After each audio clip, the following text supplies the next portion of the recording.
brethren, kind and good. So I'll keep moving on. I won't stop now. I'll keep moving on till I reach the top somehow.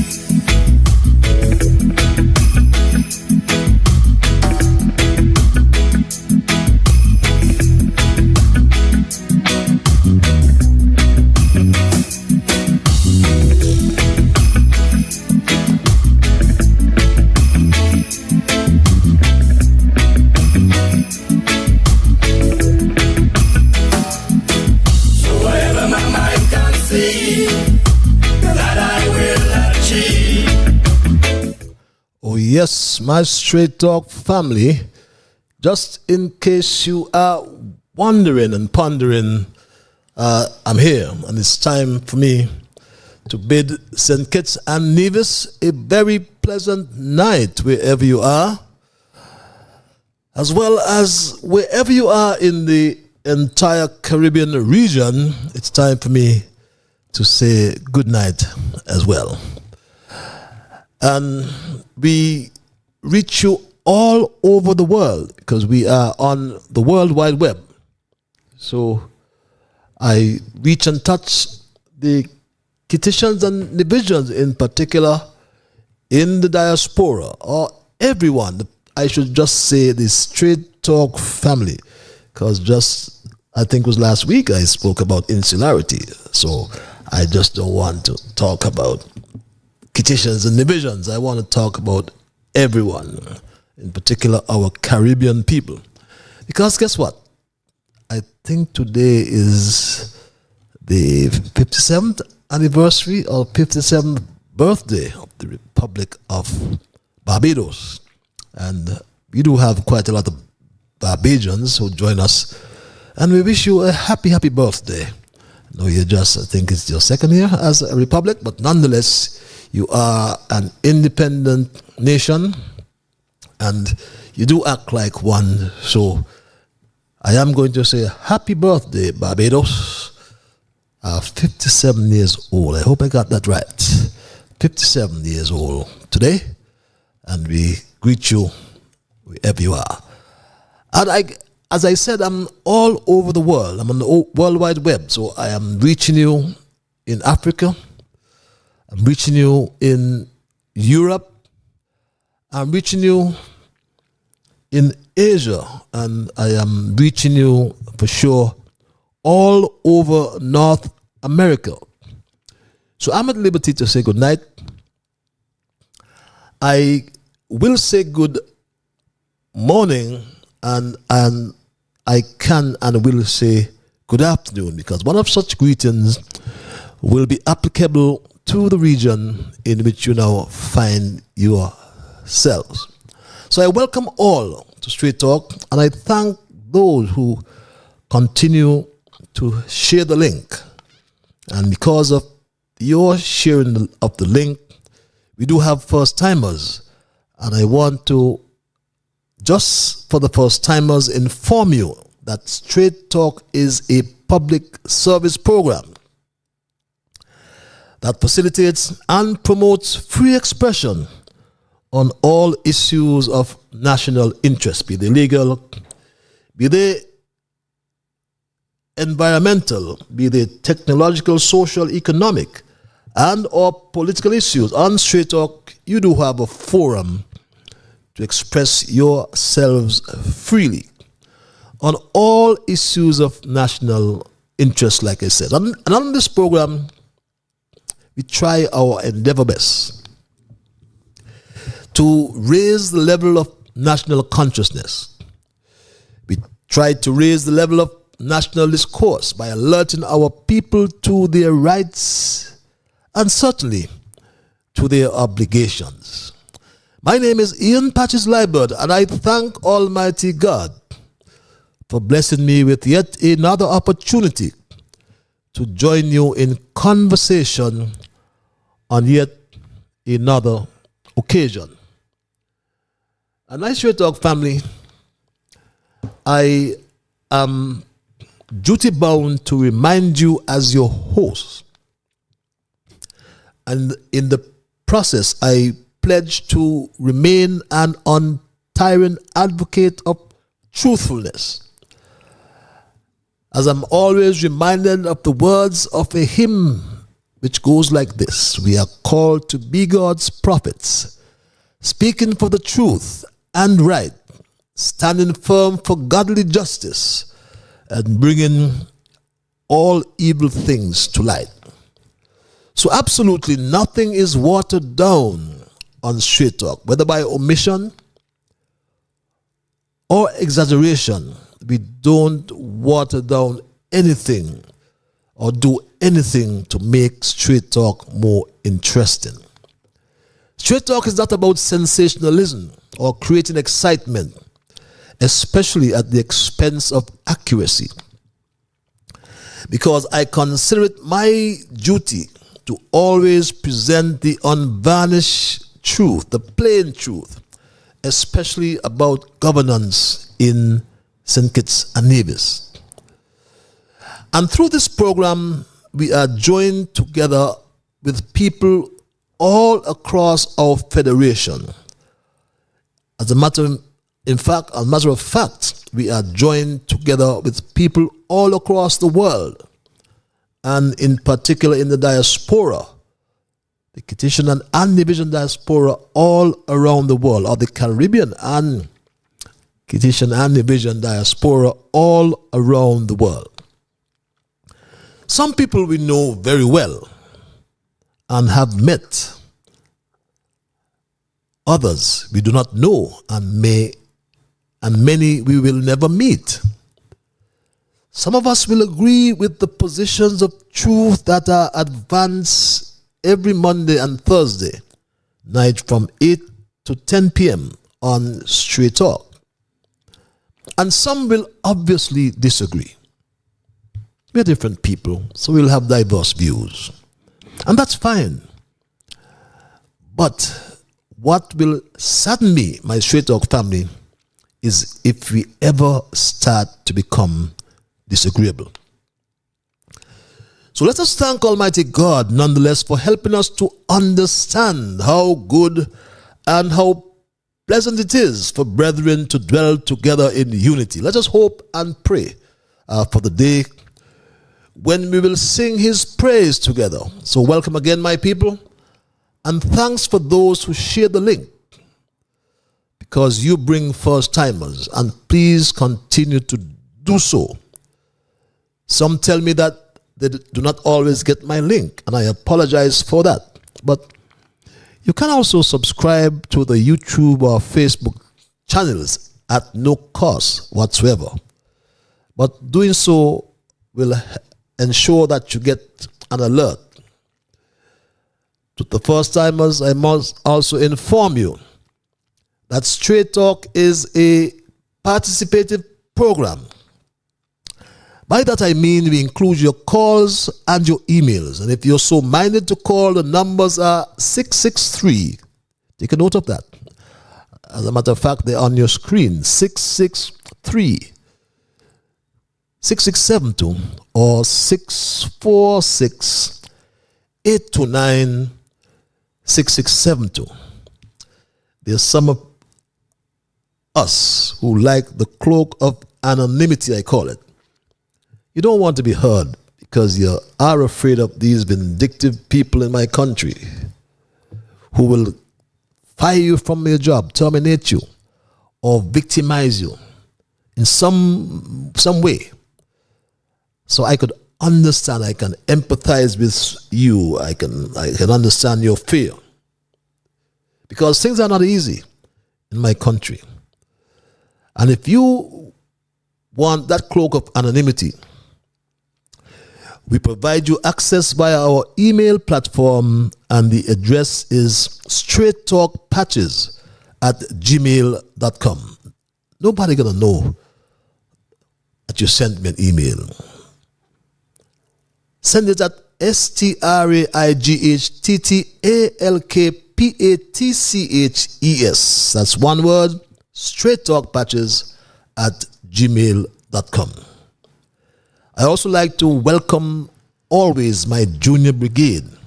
I meet them. There's some whose parents do not want me to call their names. Some do not mind, like Dwayne, Tristan in Tabernacle, they're over there, Shamar over there in Frigate Bay, Kevin Hanley in Nevis. How is the school going at the Charlestown Secondary School, Kevin? And now you're no doubt settled right down and getting those grades up there. I hail special people all over the world, North Carolina, and the special lady in St. Louis. I hate doing this because I tend to forget some people. In Atlanta, in Texas, how's the Queen in Texas? The USVI, Betty on the hill, looking down on everyone. In St. Martin and Guilla, St. Eustatius, Sabre, St. Bart's. In the BVI, Totola and Igada, Virgin Gorda, St. Croix. And I'm going to have to call the entire Caribbean region, Antigua next door, Antigua and Barbuda to be exact. Montserrat, how are you doing? Did I say Anguilla? Or not? Guadeloupe, Martinique, St. Lucia, Dominica, St. Vincent and the Grenadines. Barbados, one more time. Trinidad and Tobago, Guyana, how are things going with you? I know the issues with the big brother, Venezuela, but let's hope that we'll find a resolution to this matter. My Straight Talk family, especially you found all that oil in the Essequibo region. So we trust that those matters would be resolved amicably. That's only my wish. My thesis tonight, I have titled, and we normally have a thesis, a dissertation, and I have titled that dissertation, Mark Like Little Tommy Tucker Sings for His Supper. And we will discuss this thesis momentarily. And I will include your calls and your emails, of course. First, though, we always examine our observations in review. And these are an integral part of our program as well. It's a time when we highlight the current issues of the day, some we may have raised. So we do some reflection. You may then ask a few questions, such as what was accomplished? How has it helped others? What has changed since, and what can be expected next? What new we have learned as a people, because it is a learning process. I want us each time when we would have completed the program, we would have learned something new. It's a continuous education. We try to each one teach one. You teach me, and I try to teach you. And our first observation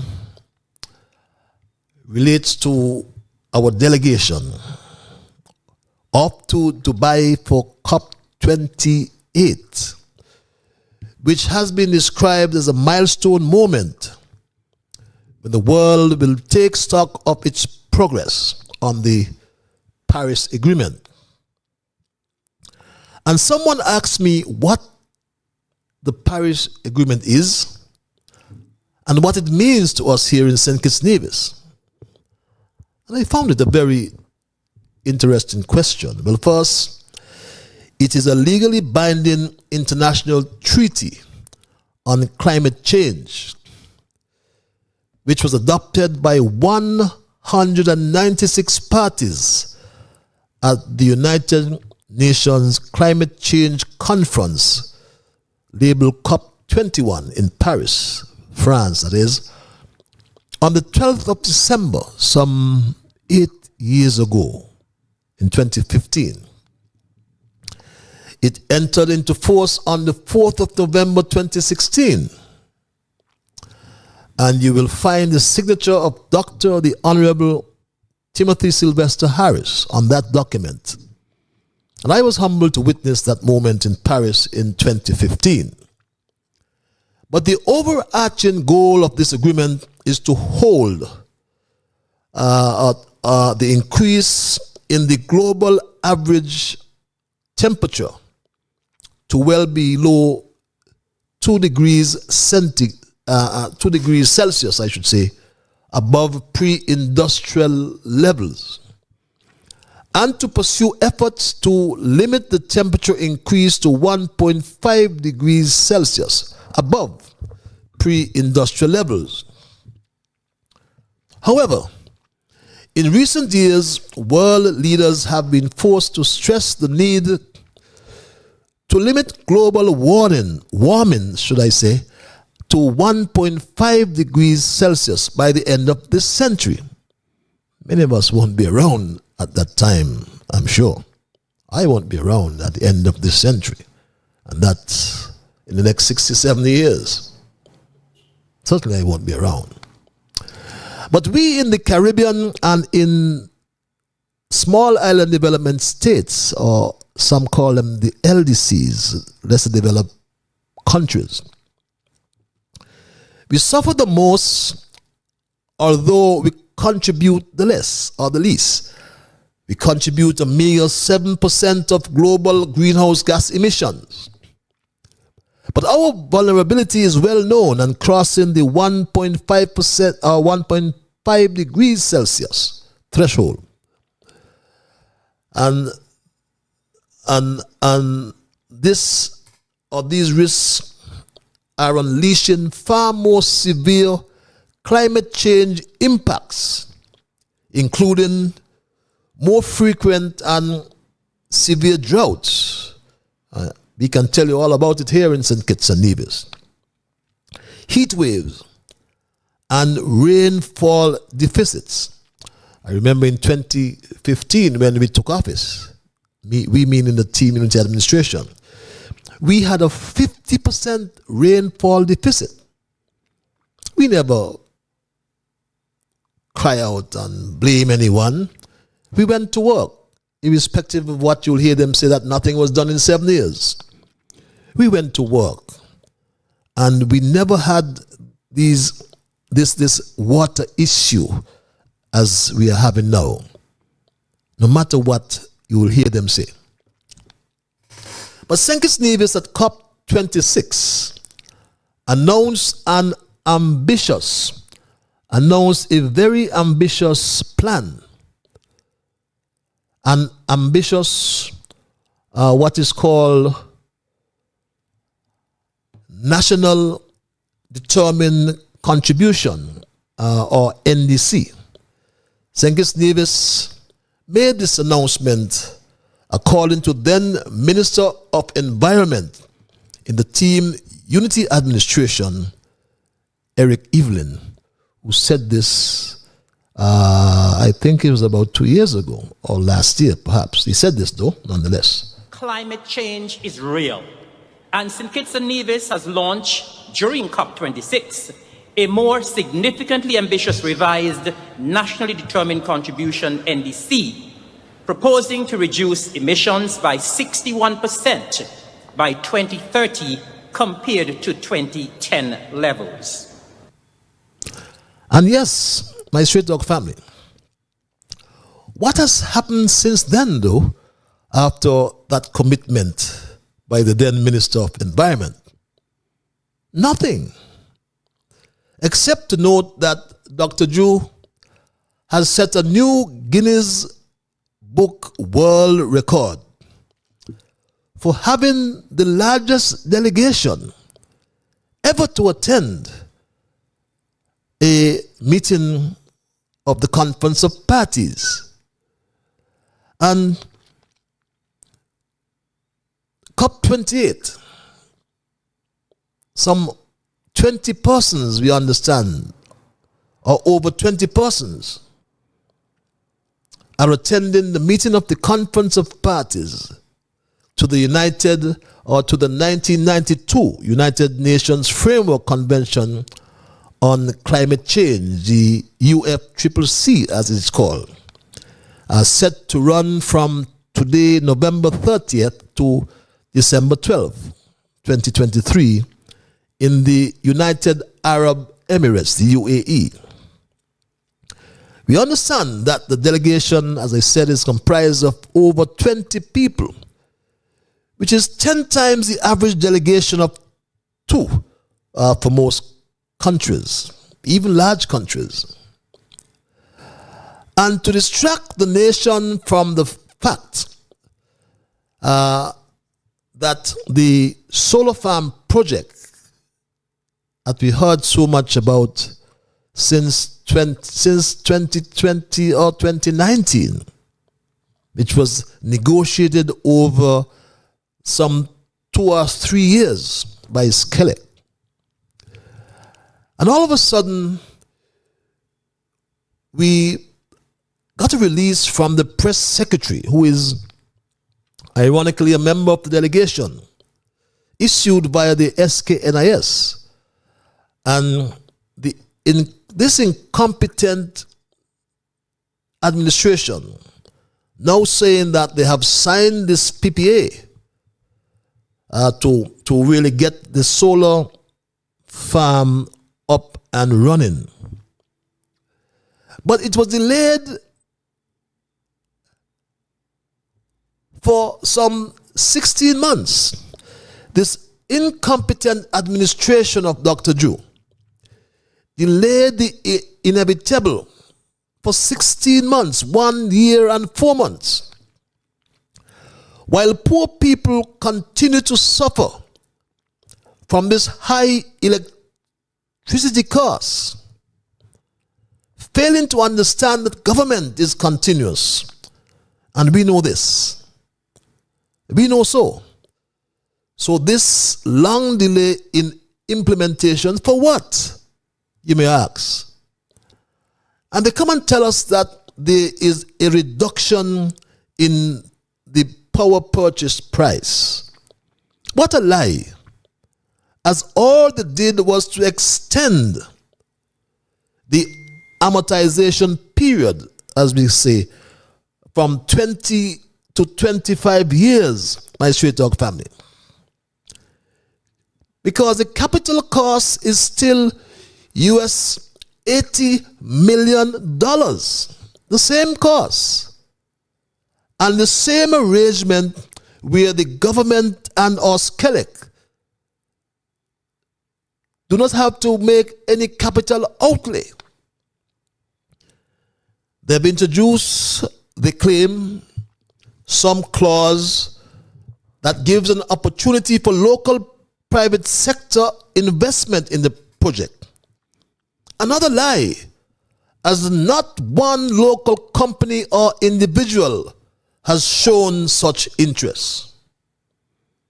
And then they speak about the other amendment to with rigid timelines for the completion of the project. What nonsense. Every agreement has a commencement and completion dates, with performance clauses included. But my Straight Talk family, the Paris Agreement is a landmark one in the multilateral climate change process, because for the first time, a binding agreement brings all nations together to combat climate change and adapt to its effects of climate change.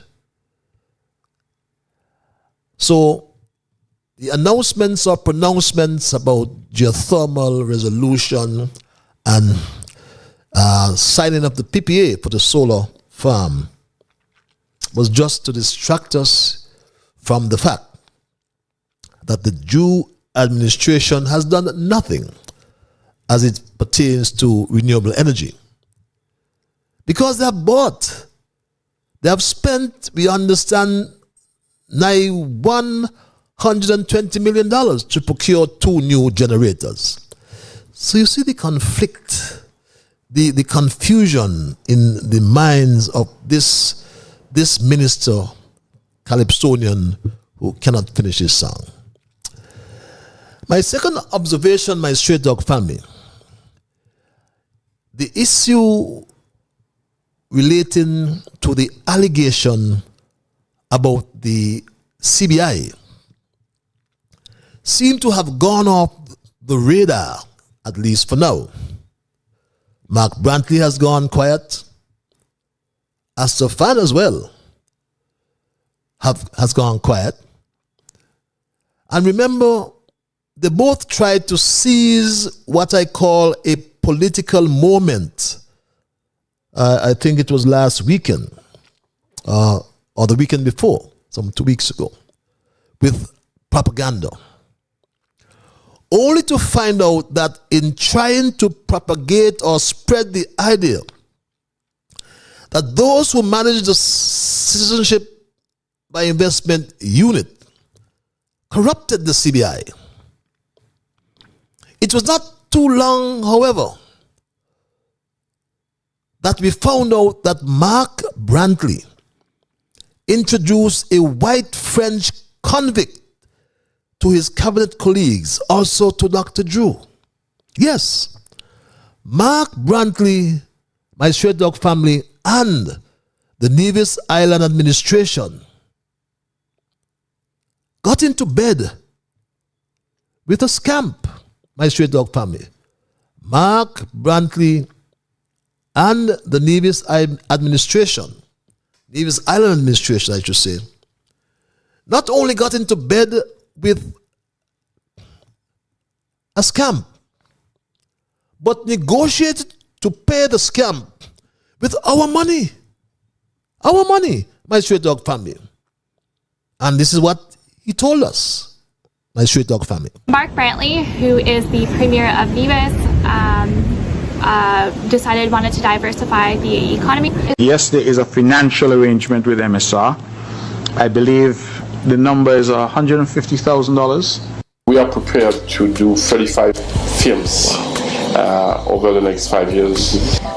Along with our development, we are finalizing the purchase of a hotel in St. Kitts so that we can have a base to produce and train people in St. Kitts. Yes, and and as we have spoken before, that you will definitely have our support.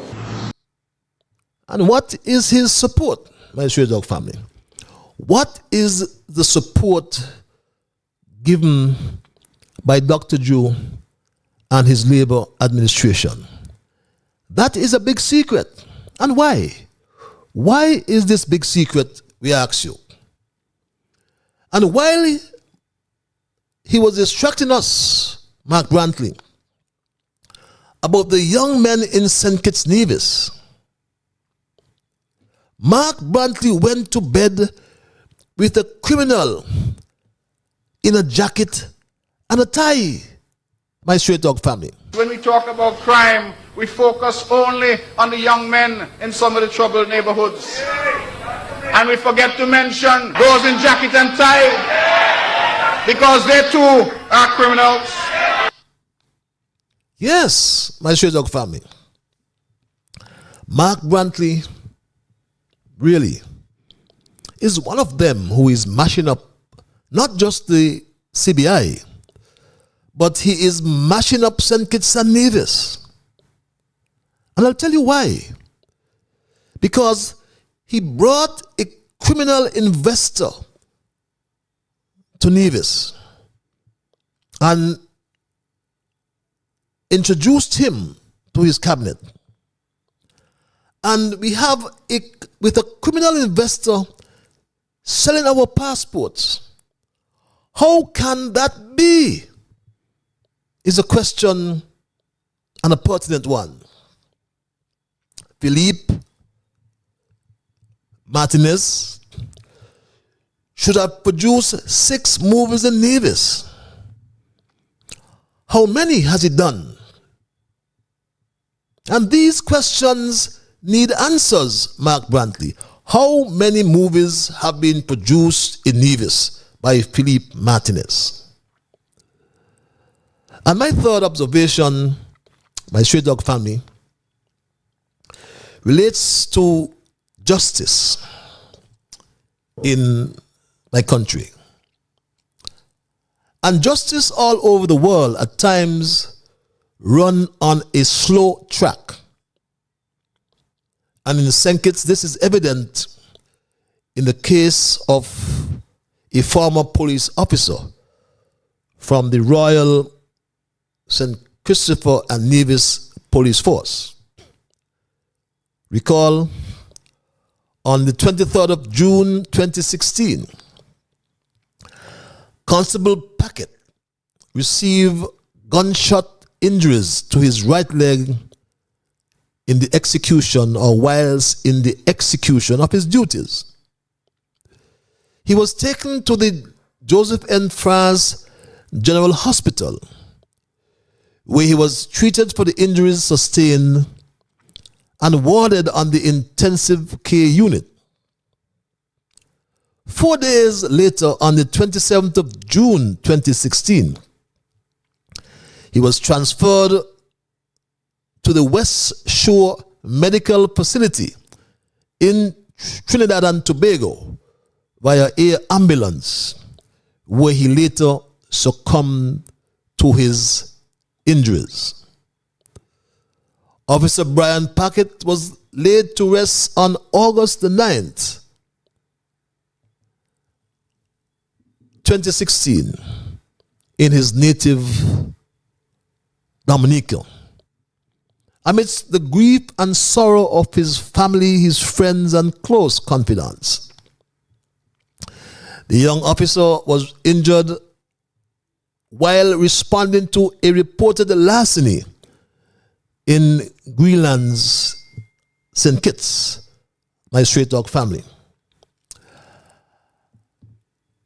Former Prime Minister and Minister of National Security, the Honorable Timothy Harris, also extended words of condolences and gratitude to his parents for the service the young man provided in securing the Federation of St. Kitts and Nevis. But why did his fellow officer, Constable Warner, my straight dog family, why did he abscond? Why did he run away to the United States instead of facing an inquest? Is everybody's guess. Straight Talk learned that Constable Warner apparently spent 5 years in a U.S. detention center fighting extradition, which he eventually lost, and was subsequently deported from the USA, transported back to St. Kitts, to the Robert Llewellyn Bradshaw International Airport, where he was apprehended, taken to the Bastille Police Station yesterday, the 29th November, and subsequently charged with manslaughter. My straight dog family, we will keep you posted on this matter. My fourth observation is in the form of a proposal for Dr. Drew, who has been such a disappointment as our current leader and Prime Minister of St. Kitts Nevis. I listened to Psyche Southwell, and for full disclosure, Psyche is my daughter. And remember, she delivered the 25th Prime Minister's Lecture Series during the 40th Independence celebrations, my straight dog family. But she was on a program. She was on a program just yesterday, and I in Missouri, to be exact, called Tech Talk on My Century Live. And she was discussing how generative artificial intelligence, AI, can give you superpowers when it comes to giving this holiday season. And in my haste to get on the program live tonight, forgive me, my Straight Talk family, I overlooked downloading a soundbite from that program, and I'm sure that Psyche will forgive me. But the artificial intelligence or AI can give you superpowers, she opined, when it comes to gift giving this holiday season. And she made the point very, very clearly, and as I expected, she did a good job. Now, I did not discuss this proposal with Psyche, let me hasten to add. And she is not in search of any job with this new administration. And don't tell me about nepotism either. But I believe she may very well keep her sanity if she stays far from this incompetent leader and prime minister. But listening to Psyche yesterday, the idea came to mind, and I just thought about challenging my daughter. I thought about giving her an academic challenge to apply the theory and development of a computer system that was able to perform the tasks and duties of a prime minister that normally require human intelligence, such as decision making in relation to the management and leadership in St. Kitts and Nevis. But although this is my joke for tonight, it's a serious joke. I seriously believe that artificial intelligence, AI, can provide much better advice for Dr. Drew than the terrible guidance he gets from Austin Edinburgh and Glenroy Freshface Blanchett. That's my view, my Straight Talk family. And finally, I want to also, as a notice, to remind all those grateful thinking persons in St. Kitts and Nevis who are celebrating 30 years of service. 30 years, 3 decades, imagine that, of service coming from Dr. the Honorable Timothy Sylvester Harris. Just to remind you that his Thanksgiving service would be convened next week, Sunday the 10th, I think that is, at the Tabernacle Church. I forgot the name, my Straight Talk family. But those are my observations in review for tonight. And I quickly move to my thesis, as mentioned earlier, is titled, Mark Like Tommy Tucker Sings for His Supper. And how many of us, I may ask, remember this little Tommy Tucker nursery rhyme, my Straight Talk family? How many of us remember this?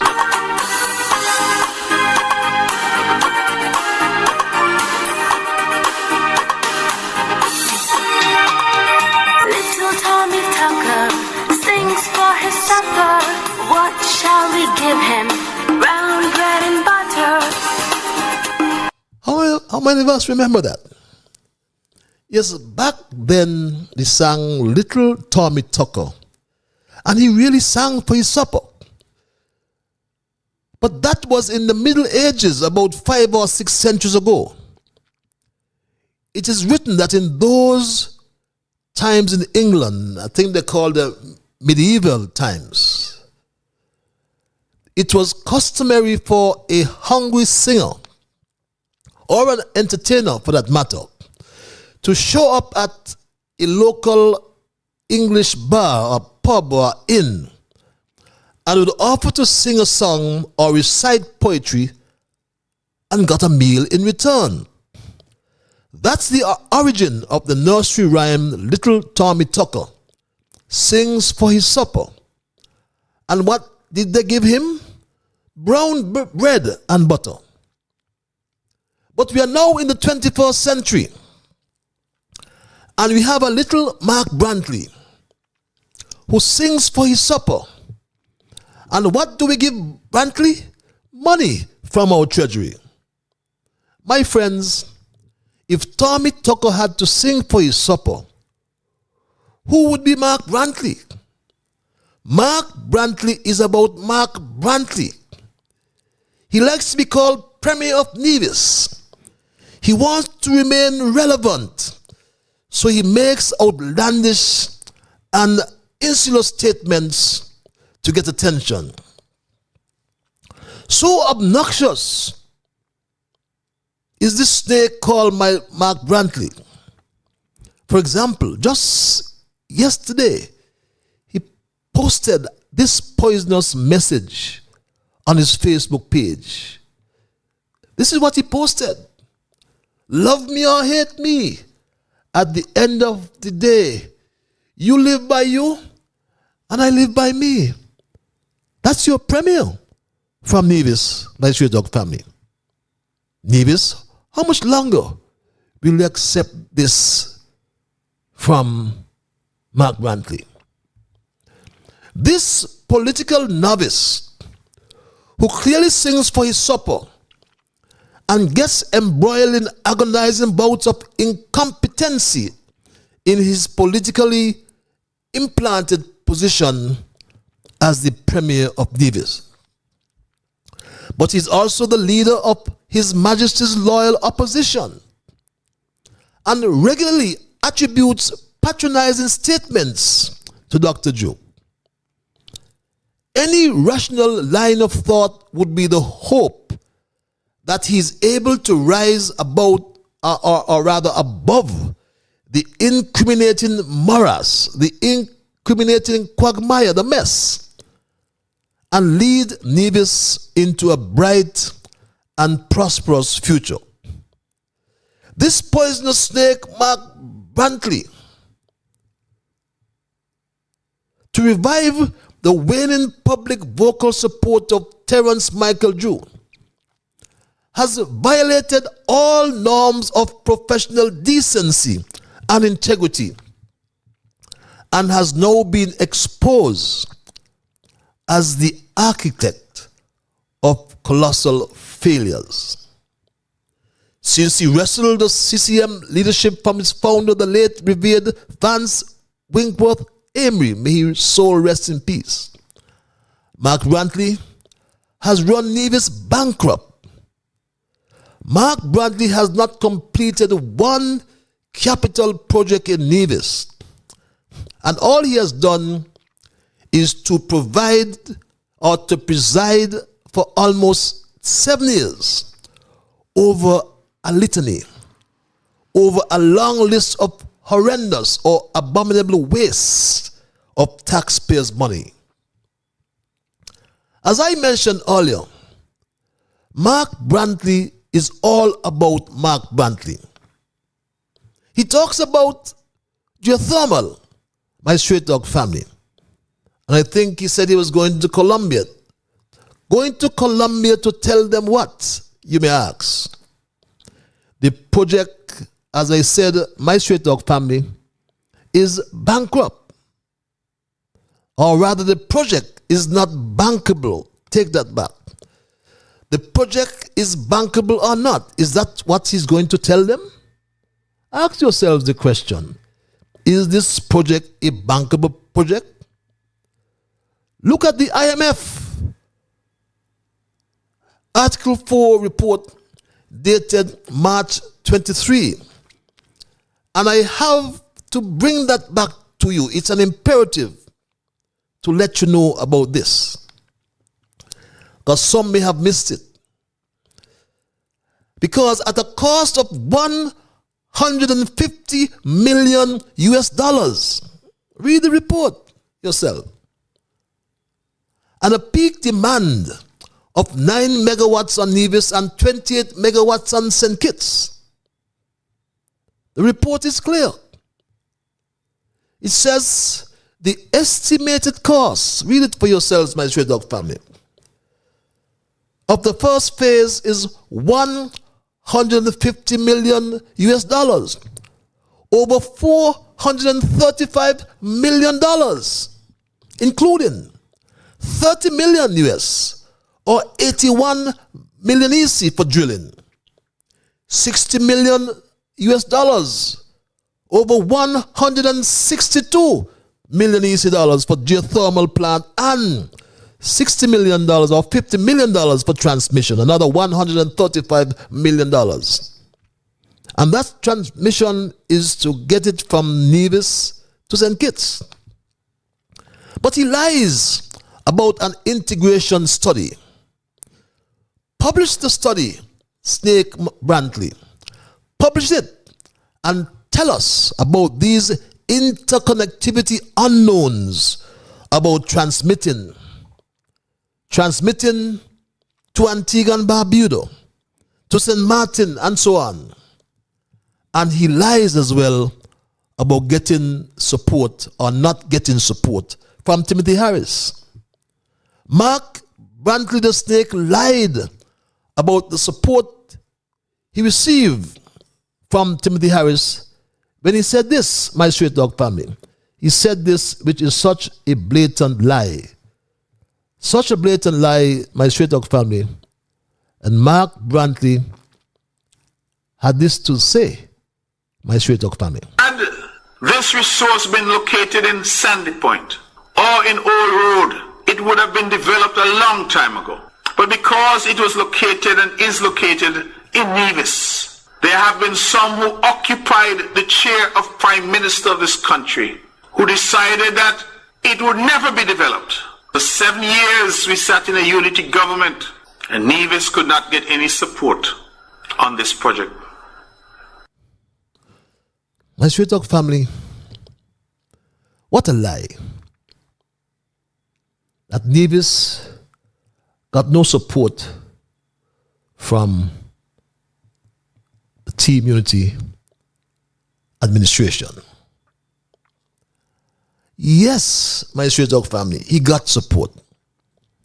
He got $7.7 million from Timothy Harris, my Straight Dog family.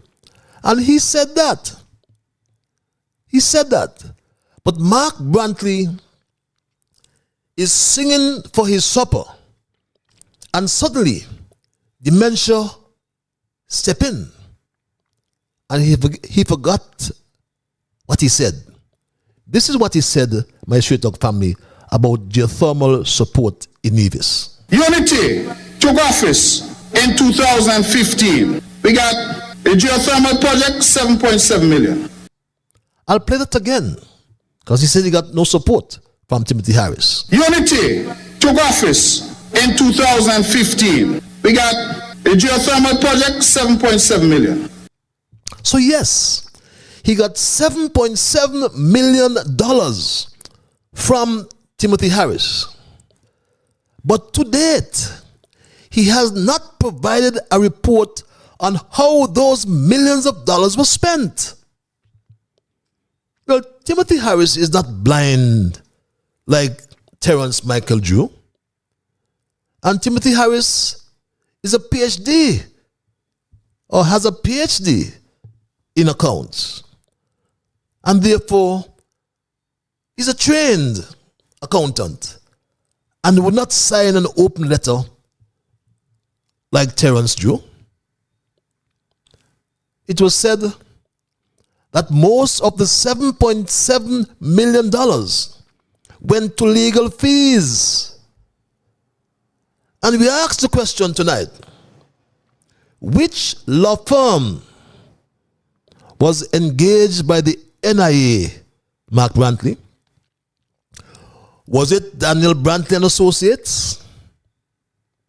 In the spirit of good governance and transparency, the country needs to know.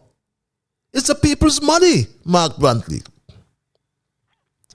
But one of the few pleasures one gets from Mark Brantley's shtick, I call it, or gimmick, or acts, or performance, as his shtick is to incessantly, constantly, non-stop attack his former cabinet colleagues. And he knows they cannot comment. And we should not comment, as we all sign the oath of secrecy as members of cabinet. I say we, because I spent 5 years in a cabinet with Mark Brantley, my Straight Talk family. And I can tell you lots of things about him in the cabinet. When he comes and claims that he was outside in the yard. But some other time for that, my Straight Talk family. Last year, Dr. Drew gave himself a double salary for his birthday. Do you remember this, my Straight Talk family? I am therefore pleased to announce that after careful deliberation, an extra payment of 1 month's salary, or what is termed double salary, will be paid on Tuesday, November 22nd, 2022. It just so happened that it is my birthday.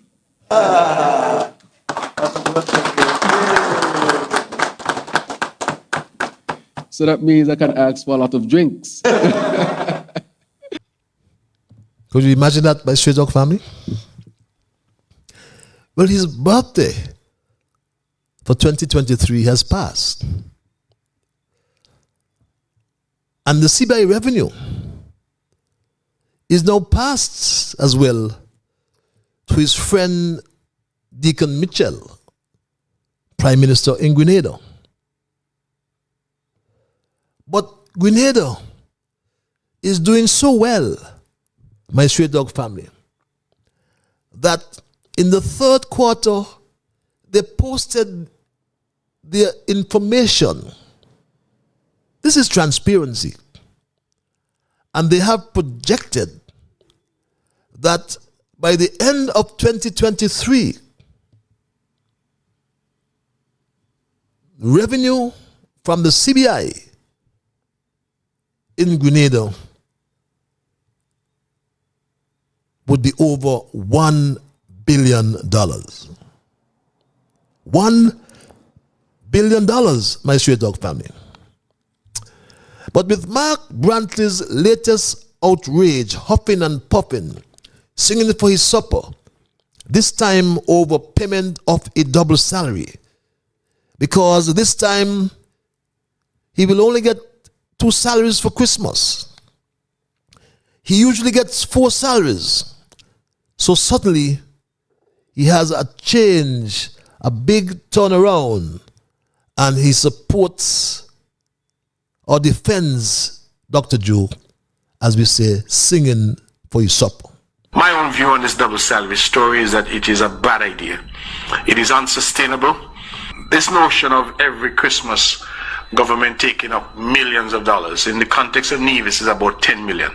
So think it has to be at least 2.5 times that. So you're talking about 30 to 35 million dollars every Christmas. For what?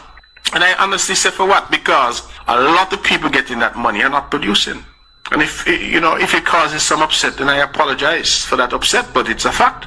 And so if we're going to compensate people, we should base it on their performance. Are they coming to work on time? Are they there? Are they committed to the task at hand? They're putting in that extra effort when necessary. But them who come late, take 2 hours for lunch, leave early, always sick, always home, always got problems, always out of the office, walk in the street, down in the bar, them in tongue drinking rum, and come Christmas, them hold a double salary just so. But he knows that. He knows about their lack of performance. He knows about their going to the bars and drinking rum. But all of a sudden, he sings for his supper. Because my Straight Talk family, whenever double salary was paid in Nevis, it was never at the expense or never at a cost to the Nevis Island administration. As all Mark Brantley did was to forward a list to Timothy Harris, who then sent it on to the Federal Treasury to cover the civil servants and all employees of the statutory corporations in Nevis, such as NEVLEC, the Nevis Land and Housing Authority or Corporation, and others, my straight dog family. So the truth is that the snake Mark Brantley has always been insufferable. If that's a big word, break it down. Unbearable, annoying, regardless of which side of the fence he was on. And everyone knows that, my straight dog family. Most of the journalists and or broadcasters as well, my straight dog family. And learned people seem to barely tolerate him. The commentariat, or the literati as we call it, they seem to barely tolerate Mark Brantley, my straight dog family. Even though he tried, my straight dog family, even though Mark Brantley tried to come around a few times, my straight dog family, even though Mark Brantley tried to come around a few times, he was somebody that you just could not tolerate most times, my straight dog family.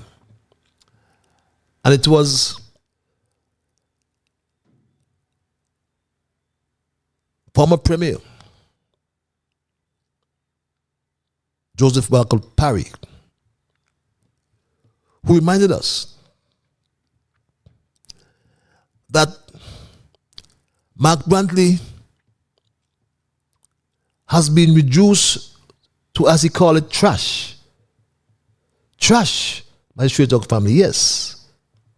He has too much trash, according to Parry. Mr. Brantley is quite capable of saying anything at any time. He exploited the weakness of divisions to the Labour Party, and that hangover from the rough days of secession, and tried to make Douglas into a pariah. That did not help us. It did not help the people of Nevis. He was in a coalition with Timothy Harris, and now he's making advances to Drew and the Labour Party, the same Labour Party, mind you. Dr. Douglas is still in there. But, of course, Dr. Drew has to work as the Premier of Nevis. So it does not mean that he'll go to bed with him. What is happening to Mark is that all the damage that he did in the past, catching up with him now, very difficult for him to manage or to make progress.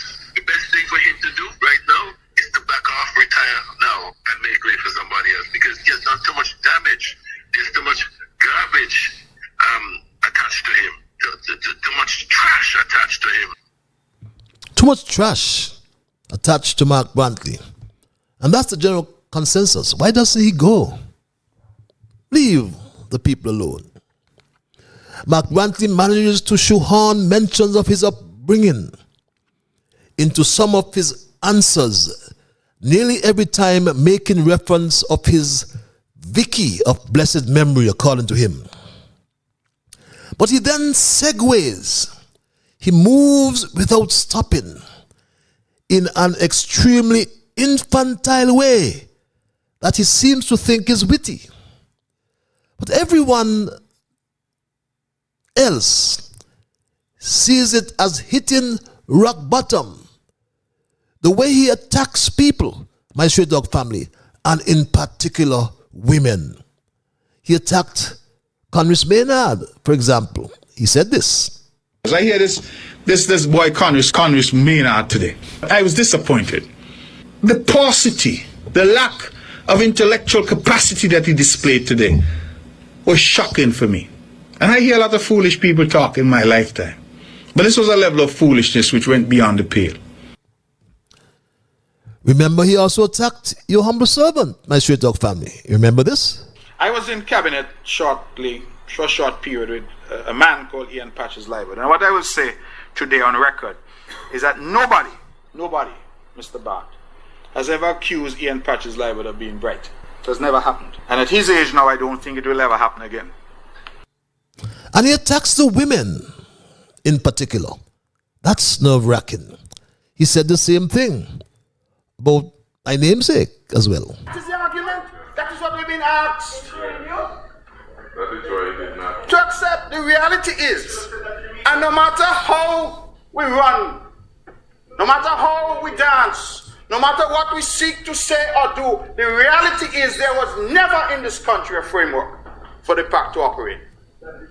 We sat in a room and everybody watching each other, nobody knew where to start. You can't find a minute from any pact anywhere in the history of the country. No guidance, no precedent, nothing. That is the reality. It is not my fault that nobody has ever accused the member from number 2 of being bright. It is not my fault, Mr. Speaker. If she has never been accused of being bright, that is not my problem. Let us move forward with the debate. Because this is an argument which I feel is a nonsensical argument. The truth is, But nobody, he said, accuses people of being bright. But he gets to a low, a real low, my straight dog family. Like this one. I went to an event today and I looked around and I saw a particular lady. And the lady used to be a good looking lady. And I say used to be because she faced so vexed that the good look she used to have looked like they disappeared. And I said to my colleague who was there with me, I said, Lord, watch this woman's face. Face twists up like you need an iron to iron out she face, how she face twists up. But face, when I tell you twist up, you need one of them old goose. That they can't iron out with regular iron. You need a goose to press out she face. My straight dog family, and there's another soundbite where he attacked a celebrated woman in Nevis, Dr. Bartlett, and I was trying to find it before I got on the air tonight, but I'll get it before we end. But that's the man. That's the man. But I like how the elder statesman in the parliament described him, my straight dog family.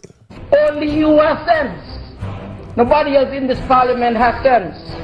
It bothers me because there is no need for that kind of arrogance.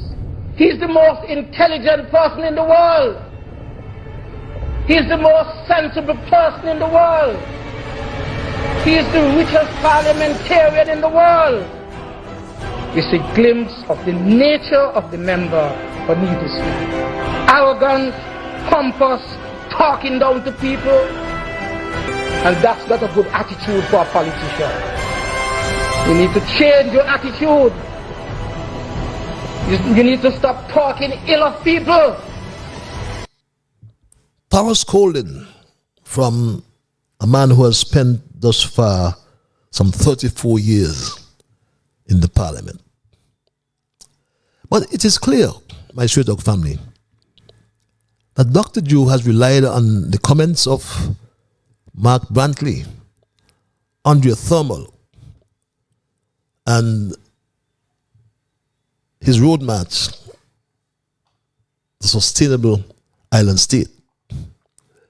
But nobody understands why Mark Brantley now sides with the party, the Labour Party, which in his own words, he fought against all his life. He brought such suffering to your family and still brings so much suffering. But Mark, just like Tommy Tucker, little Tommy Tucker sings for his supper. Every time you listen to Mark Brantley, you are bound to ask a question. That's normally asked about the mental state of this man. He has brought politics in St. Kitts Nevis down to a level that you would better be willing and able to sing for your supper in order to avoid the pitfall and landmines that exists in the Nevis economy. As Premier, he has brought Nevis to the brink of bankruptcy, and that has scared investors away from that once little paradise with a thriving offshore financial industry. Mark Brantley has reduced a once proud Nevis Island administration under Sim Daniel, under Vance Amory, and under Joseph Parry to a beggar island under his poor leadership. My Straight Dog family, there's only one description we can find for this snake of a man. One thing we can say without fear of contradiction, that Mark, like Tommy Tucker, sings for his supper.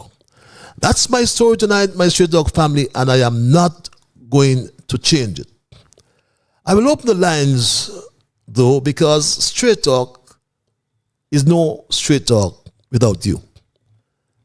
I will entertain your calls and your emails. But before I do open the lines, and I'll do so momentarily, in a few moments, I want to implore you, as per usual, to respect others. And of course, to achieve that, you must first respect yourselves. Let us try to be fair to all concerned, and let us, my Straight Dog family, try to build goodwill and better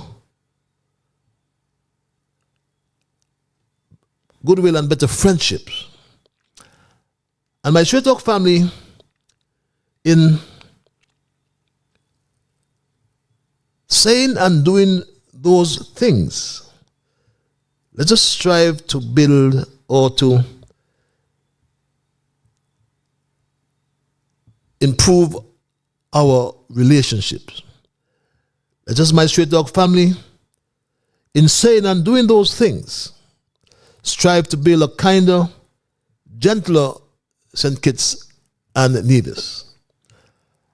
And at 12 minutes past the 9 o'clock hour, I go to the lines and say good night to this caller. Caller, you're live. Hello, caller. It is good night.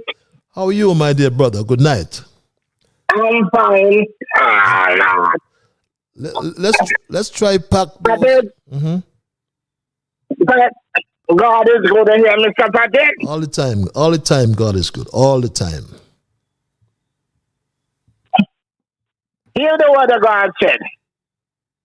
What I will render unto the Lord for all his benefits. I will take up the cup of salvation and call upon the name of the Lord your God. That is, the Christmas season is coming. And Jesus is coming too. And I'm saying tonight, Mr. Patrick, nobody knows who is going to the Christmas season after the Christmas. Because it's God have it in his hand. And when people is really preparing for Christmas, they must prepare for the coming of the Lord too. True. Because as the Bible said, Hebrews chapter 9, it's an appointed unto man once to die, but after death is the judgment. That is, the word of God said, it is God's mercy. Lamentation chapter 3. It is a Lord's mercy that we are not consumed, because his compassion faileth not. But God be good to St. Kitts. But I'm saying tonight, by God's grace and by God's help, God is going to look after his people. And particularly the last thing I'm going to say. In Psalm 37, I was young, now I'm old, yet I neither see the righteous forsaken, nice seed, begging bread, pocket, where you put your trust in God. God is going to see you. Good night, Mr. Patches. Yes, good night, my brother. And thanks for the brevity tonight and for the spiritual message as per usual. And yes, my Straight Talk family, if you've just joined me, the lines are open. We are discussing Mark, like little Tommy Tucker sings for his supper. And this email reads, Mr. Patches, good night. He bad for true. Dr. Drew tell us the smart hospital is on its way. Does it make sense to renovate the foyer at the JNF? No. Tell the cable, hold on. We would love something like that in the smart hospital, like a Burns unit. Wicked and bad. I heard he's getting a pilot's license, hence he off island so fast, making up his flight hours. Now to that devil Mark, Patches, what he said about not being around when CBI was discussed is true. But the reason why he did not say he could not be present because the law does not permit him to be present, it is called conflict of interest, as he deals with the CBI, or his firm deals with the CBI too. He was vexed with Timo when Mr. Daniels, the man whose father brought him into his law firm, and just like Vance stabbed him in his back. He was getting ready to build CBI projects in Bastille because he made it difficult for that man to do business in Nevis. You know the story. You was there. Light him up, Mr. Patches. Dougie had called me, or called him he marked a name in Parliament, under Parliament privilege, and he could not take him to court. I will not print it for them and wait for you to slip to carry you to court. But the name Dougie called him was not Angel. Good night, Mr. Patches. You got them. Reads this email. And this other email reads, Patches, good night. I hope that the persons who get the contract for the building of the new Bastille High School on the same site get sick like the teachers and students, Patrick Martin said, manufacture their sickness. Patches, do you know at least 2 young teachers from that school died of cancer, and at least 2 teachers who worked in the science labs have cancer today? Others are in remission. This is just money scheming by Jeffrey, Drew, and Labour to pretend to be doing something when they actually are not. Patches, Dr. Martin, I believe, has dementia. The $10,000+ he's now getting from Dr. Drew to do nothing but chat rubbish every Friday knocked the remaining sense out of his head. The Bastille High School is a health hazard, and anyone who plans to build on the same, he or she is sick in their head. Read this email. It's now 19 past the 9 o'clock hour. You may have just joined me, my Straight Dog family, and we are examining our thesis for tonight, which, as I mentioned earlier, I have titled Mark Brantley, or Mark, like little Tommy Tucker sings for his supper. And I reminded us all of the Tommy Tucker nursery rhyme, and I gave you the background to this nursery rhyme for those who may have just joined me. And my Straight Talk family, it was true. It was true that in days gone by, in centuries gone by, I should say, people sang for their supper. Yes, they went in the bars in England, for example, the pubs, the taverns, the inns, and they offered to sing a song or recite poetry and got a meal in return. And that's the origin of the nursery rhyme, Little Tommy Tucker sings for his supper. And what did they give him? Brown bread and butter. But we are now in the 21st century, I made the point. And we have a little Mark Brantley who sings for his supper. And what do we give Brantley? Money from our treasury. And my Straight Talk family, these are facts. Let's go back to the lines at 9:21. Caller, you live. Hello, caller. Yeah. Good evening, Dr. Patches. How are you, my dear brother? Patches, man, you brother good, man. You come to. I know I said Patches is good. Patches, don't give me those doctoral titles like the one who like the slow student, you know. Okay. But you could say what you like. You could say what you like. If you patch up pants can't fit you, they can't fit me neither. So if you wanna read them. Okay, my brother. Well, our volcano is working, eh? It is. The temperature cool. Montserrat. Yeah, it's cooling down. It's cooling down, man. That is, I gotta say thank God for you every time I call into your program. And that's the reason why a lot of them, they're wicked-hearted, demon-possessed people who talk about the supporting that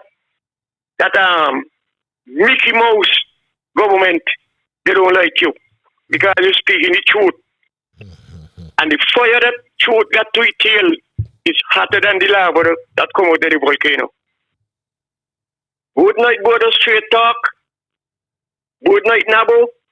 And good night, the other brother, Slide Wine. Good night, Alice, and good night, Maisie. Good night, Jam Down. And good night, Jean.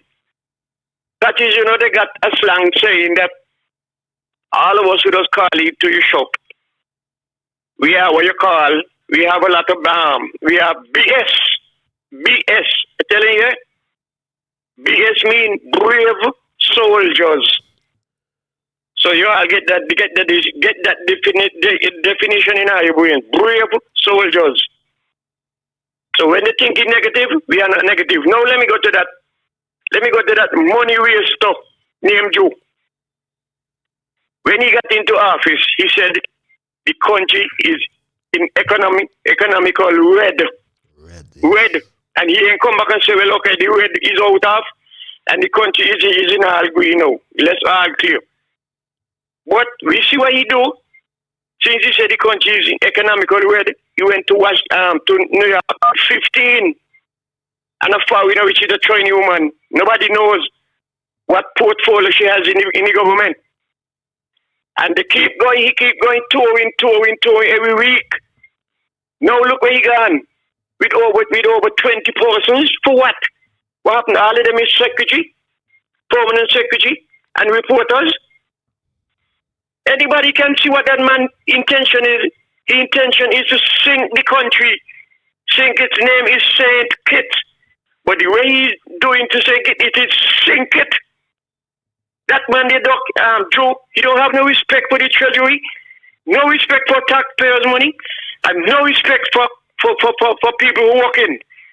He gonna say $500 is too much to give poor people who are in need, and he gonna give them 15. He gonna stop the 5 and give them 15 patches. But instead of giving them 15, he take on people all like beg and borrow and paying them big money to advise him, special advisor, and Glenn Roy Blanchett. And the least chance Edinburgh get, he out on the sidewalk smoking cigarette. His advice.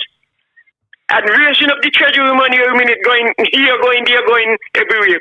What's so much of them going up there by in Dubai for?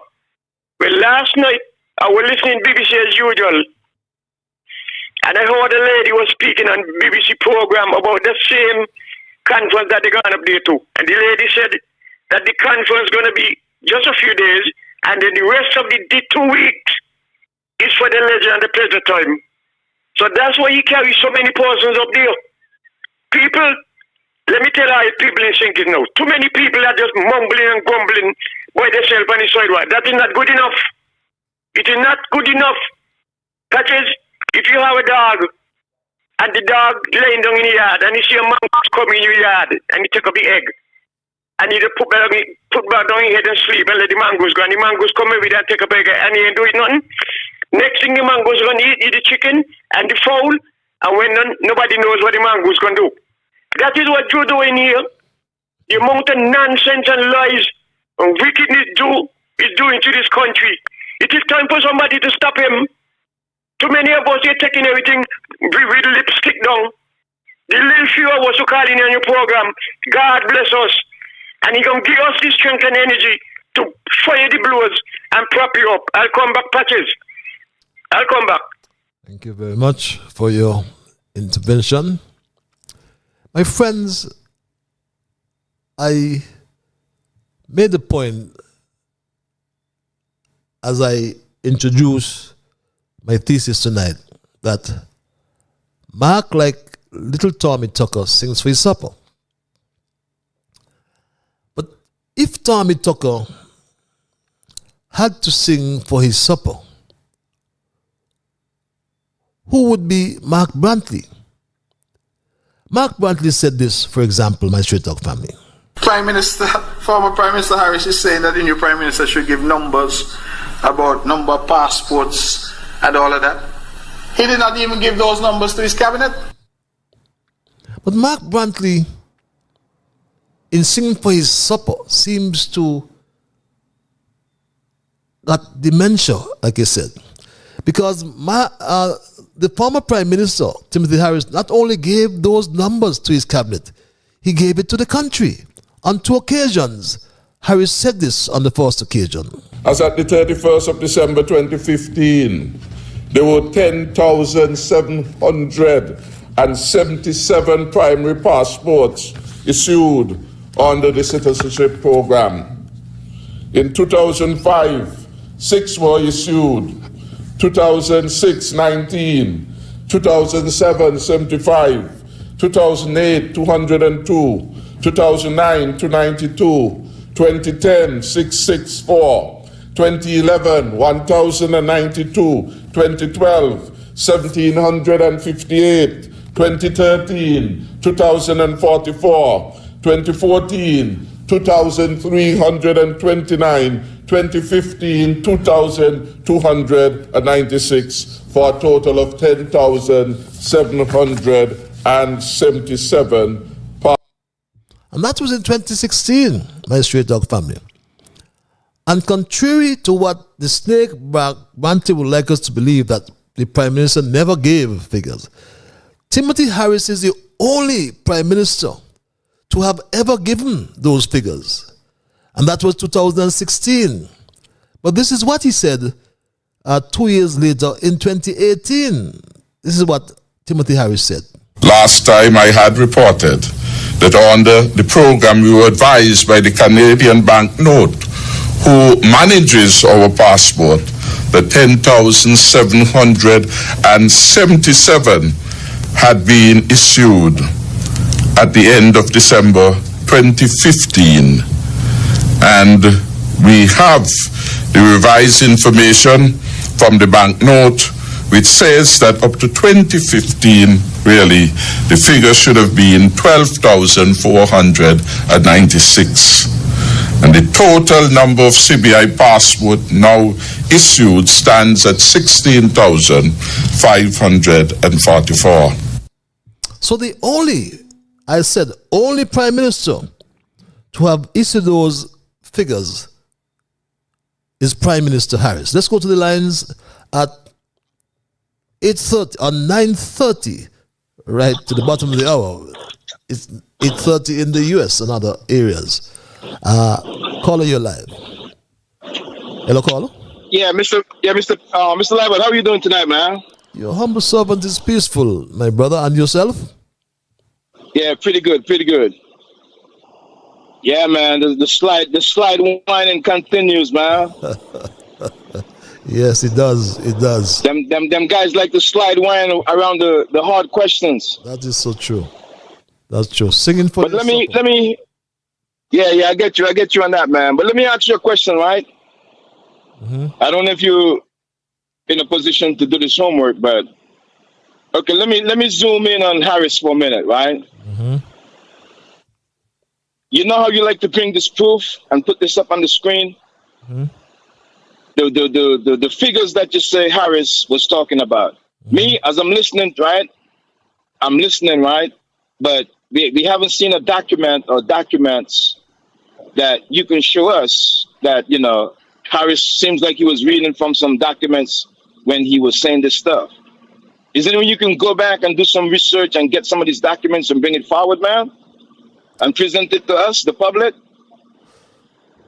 Well, I would try. Well,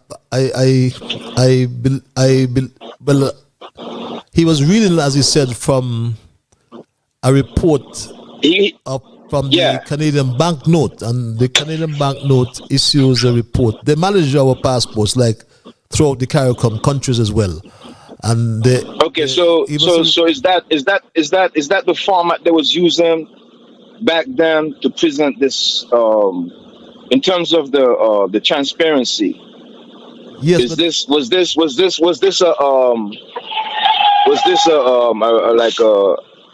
not a reliable source, but approved? Was this like an approved source, an approved way of presenting the proof to the public? You know, what I'm trying to get at, right? Mm-hmm. Instead of us listening to Harris reading all this stuff, let me get this in document form, man. Let me get this presented in some type of different way, so you know the public can be maybe a little bit satisfied or whatever. Because if Harris was reading from something, you know, I'm just hearing this being said verbally by him. You know what I'm saying? Well, the only I want to see something hard copy. I want to see some hard copy of some documents. Well, if like Grenada's Ministry of Finance published their information on the website. Even the CIU, well, all may not be under the CBI, right? Because what I said, the Canadian banknote, since we went to the e-passports, I don't remember what year, right? They manage all the passports, the issuance of passports for all the 14 CARICOM countries, including St. Kitts and Nevis. So what I'm technically going to request of you is, if you can't get it in the style how Grenada put theirs out, at least these documents what Harris was reading from, is there any way you can get those documents though? At least. Well, I won't. You know what I'm saying? I won't promise you that, because, like I said, the information goes to the permanent secretary in national security, and obviously is passed on to her minister. That's why I am strong of the view, having acted as Minister of National Security for several occasions, that this. Okay, so he was presenting these documents in Parliament. No, let me finish. Let me kind of get to you.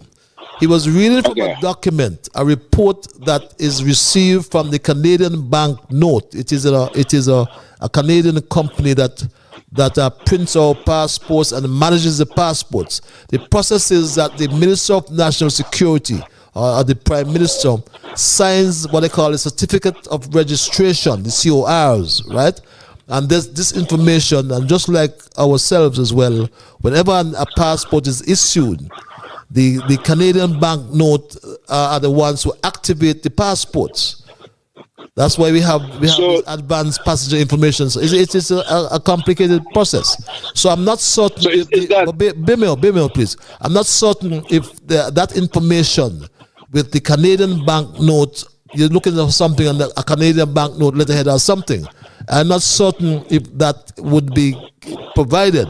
But I believe that the Ministry of National Security, if I recall that they should keep a register of passports just like we have a register of titles. But again, I don't think we have reached that stage where that register is public, if that register is kept at all. But the only person can really satisfy your request, if I understand you, is for the Ministry of National Security to publish it on their letterhead and not having the minister reading it. Is that what you're saying? Yeah. Somehow, whatever, however you can get it, if it's public information, you know what I mean? At least something. If you bring something in writing, a hard copy, maybe we will be more satisfied. You know, because some people are not really taking the fact that Harris is reading this information out. You know what I mean? They don't see that as he provided evidence of this, you know, the stats. You know what I mean? But if you could, man, it'll be good. It'll probably be a more, you know, it might be something more advantageous for you to present. Like, you know what I mean? Because some people, they're not taking it that Harris did what he did then. You know, they're not taking it. You know what I'm saying?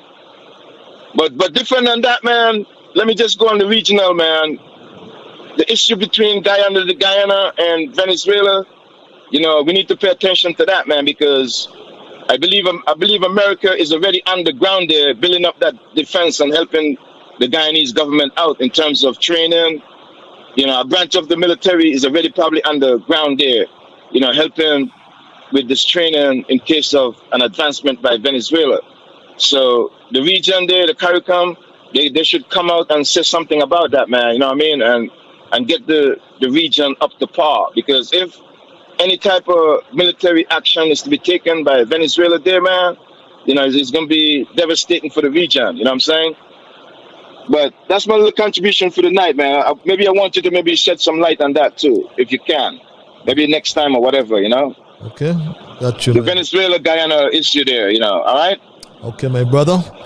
Thanks. All right, man. You have a good night, man. Yeah, thanks a lot, man. Yeah, slide wine. Keep slide whining, man. Let's see how far you're gonna get. Okay, my brother. Thanks for the homework as well. I'll see how best I can deal with it. I know you made a very important point again about the passports and the information being disseminated. I don't know if, well, the CBI, the CIU, promised to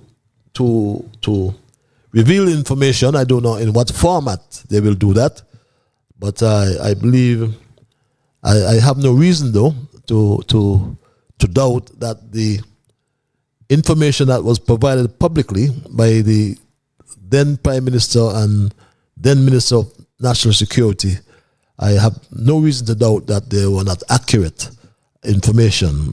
But I take your point, and your point is well accepted. And I as I said, I know my limitations. I know my limits. I'm not certain that I can provide a hard copy of that document. I would try my best. I never thought about that. I would try my best to see if I can get that information. It may be just a Himalayan task I would submit my Straight Dog family. But it's 21 before the 10 o'clock hour, my Straight Dog family. And this message reads, not forgetting the emails, but this message reads, my Straight Dog family. Hi, Patches. Good evening, sir. So let me understand this nonsense with the solar farm project at Ponds. So Drew and his circus clowns do not want to build a new state-of-the-art secondary school at Ponds, but they are prepared to build solar farm project at the same location. This surely is a government of clowns.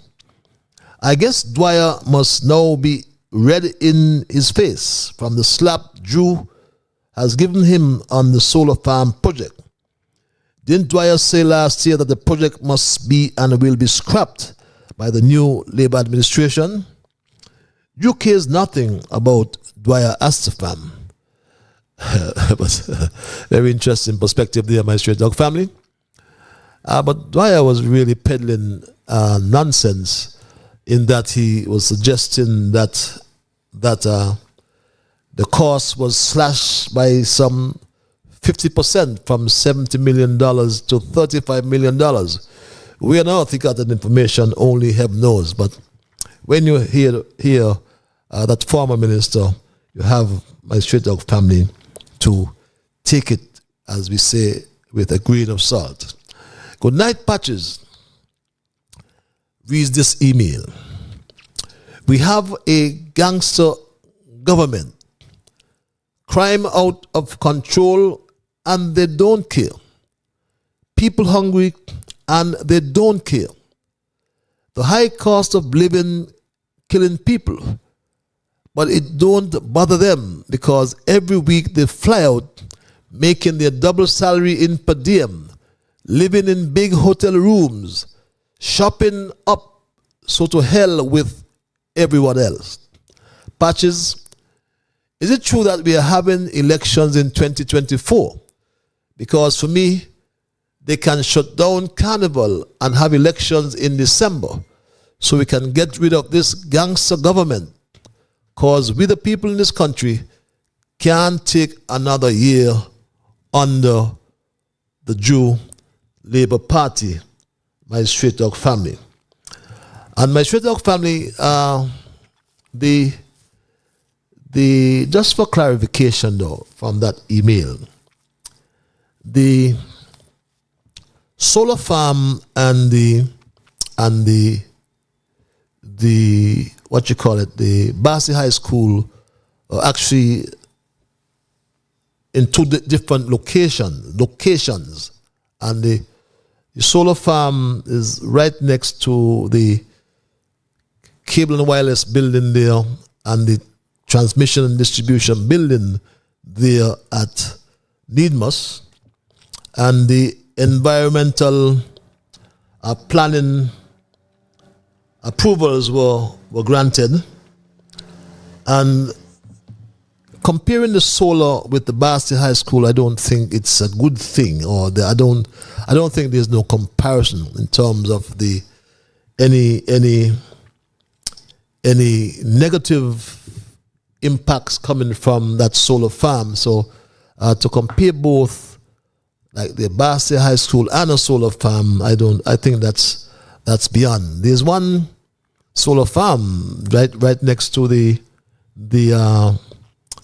Eastern Caribbean Central Bank there, to the north of the Eastern Caribbean Central Bank. That, in fact, is right on the well field, and there's no deleterious or negative impact in terms of contamination of the well field that will come from the solar farm, and that I know based on the EIAs that was done. But I don't really think it is a good thing to make such a comparison, and that's only my view, and I'm sure many would be of a similar view, my Stray Dog family. At 9:44, we may have just been joined by some people. And just to let you know that tonight we in fact looked at the caption, Mark like Little Tommy Tucker sings for his supper.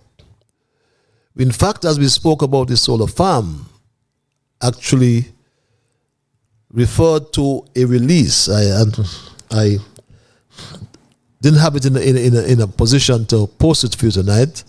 As I said, I was running on my face, and then I actually forgot to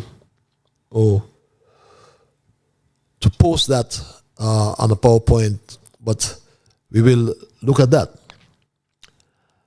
And my Straight Talk family, we looked at our observation in review, and we did in fact address the release coming from the SKNIS. in relation to the construction of that 36 megawatt solar farm at a cost of some $80 million. And there's no capital outlay for required from the government and or SCELEC. But this incompetent administration delayed what I can consider the inevitable for 1 year and 4 months, 16 months, while poor people continue to suffer from this high electricity costs. Government is continuous, we know. So this long delay in implementation, for what? I ask the question. Reduction in power purchase price? What a lie. As all they did was to extend the period for repayment of this advance of some $80 million and move from the what is called the amortization period from 20 to 25 years. But the capital cost is still the same. The capital cost is still US $80 million. Some 310, beg your pardon, $210 million. And not a penny is coming from the Treasury. And after 20 years, the government and or SCELEC has the option to own the farm in what is called an as-built condition. So the arguments about the quality in which it would be met after 20 or 25 years is as built. So batteries, for example, have I believe an 8 or 10 year lifespan, which means after the first 10 years you have to replenish the batteries, and battery cost is going down. So at the expense of time and some costs, yes, we will be able to own a solar farm. But more importantly, the cost of electricity will be reduced from nigh or near 50 cents per kilowatt hour to some 18 cents, my Street Dog family. And that figure would be fixed. It's like hedging your bets. For 25 years or thereabout, you will get a solar or solar energy at a fixed cost of 18 cents per kilowatt hour. So my Street Dog family, why was the government holding up this project? To amend it to give the local private sector an investment in the project? Another lie. And that was peddled by this former minister of tourism, who, when his client wanted to build the new cruise pier, why wasn't locals given an opportunity to invest in that pier? A $41 million pier, which after the amortization period of 30 years, that company would have made over $250 million. Yes, that's what I'm saying. $250 million US. My Street Dog family. That's why that minister till today is so bitter with Team Unity. They spoke about rigid timelines for the completion of the project. What nonsense. Every agreement has timelines, a commencement and completion date, with performance clauses, penal clauses. But this is different in the sense that the solar farm will be owned until it's amortized over the period, my straight dog family.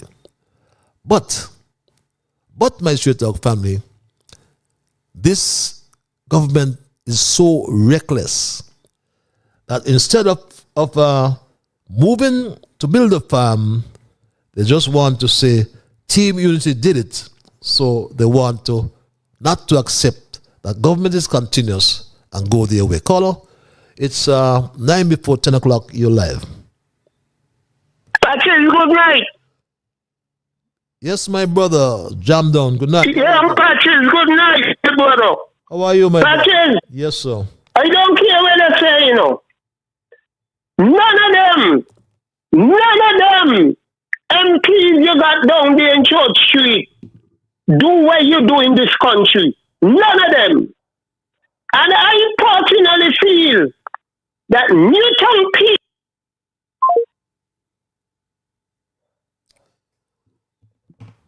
Okay, I seem to have lost you, my dear brother. Jam down. I hope and trust you'll get a top up if that's what went wrong before we wrap up tonight. We will be wrapping up in about 9 minutes, so I trust you will get back in before I do. But my straight dog family, as I was saying, I'm sorry that we lost Jam Down tonight. Patches reads this email. Extending the term of repayment of amortization or the amortization period will only increase the total interest payment and consequently the cost of the project. Well, that is so correct, emailer, because if you have a mortgage in the bank and you extend the period of prepayment, the amortization period, as you said, for 30 years, you may pay a smaller monthly payment, but in the long term, you'll pay a higher interest rate, which adds up, and it's nothing different in this particular instance. Caller, you're live. Hello, caller. Yeah, Patches. So. Yeah, Patches, I ain't gonna be long because I want Jam Down get in. I just want to remind the people them that they must never forget that this government is a Mickey Mouse, Sesame Street lying government. It seemed like that was the first meeting he had with the cabinet. Tell them when they go to address the nation with anything, tell lies that it could sound like it's something truthful. Every one of them, look at the one who can't finish his song. He said that they sent 2 generators. I think it's Germany. He said they send them to fix, and he said the amount of money it costs to fix them. Well, what happened to them? Because every minute Cohen going, every minute, and he send them go fix, and he say, oh, how much money they cost to fix them? What happened to them? That is a big lie.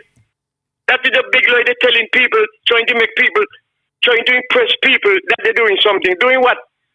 Every day you can hear them say the break ground up so in the east for this, the break ground down so in the west, the break ground up in the north, and nothing going up. Nothing going up. Look at down there by Johnson Long Path, where Drew say he want to go build smart hospital. I wonder if you know there's water right in the area there up there, a well right up there where Miss Wrigley them dig up there. And you gonna go build smart hospital and that? But people take them serious when they talk. And we just remember what the Bible say. The Lord hate a lying tongue. Tongue will tell lies.